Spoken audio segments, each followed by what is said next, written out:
ধরুন আপনার ভিতরে অনেক গোপন কিছু কথা আছে যেটা আপনি অন্য কাউকে জানাতে চাচ্ছেন না। কিন্তু হঠাৎ করে একজনের সাথে আপনার খুব ক্লোজলি বন্ধুত্ব হয়ে গিয়েছে এবং আপনি সেটা মেয়ে হোক, ছেলে হোক, সেটা আপনি জানিয়ে ফেলেছেন। এখন এটা কী দাঁড়াচ্ছে?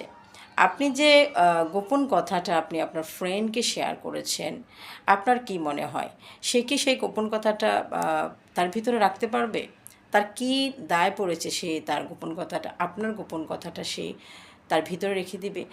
কারণ আপনি নিজেই তো আপনার গোপন কথাটা আপনার নিজের ভিতরে রাখতে পারেননি। তাহলে আপনি কিভাবে অন্য একজনকে বিশ্বাস করছেন যে সে আপনার গোপন কথাটি তার ভিতরে রাখবে? সেজন্যেই আপনি আপনার নিজেকে আগে কন্ট্রোল করুন। আপনার নিজের গোপন কথা অথবা ব্যক্তিগত যত কথা আছে আপনি আপনার নিজের ভিতরে রাখার চেষ্টা করুন। এটা মানুষের কাছে বিলিয়ে দিয়ে আপনি নিজের ক্ষতি করছেন। এটা মনে রাখবেন সবসময়। অতএব নিজের গোপন কথা অথবা ব্যক্তিগত কোনো কথাই কারো সাথে শেয়ারটা না করাটাই ভালো। নিজের জন্য ভালো। ভালো থাকবেন।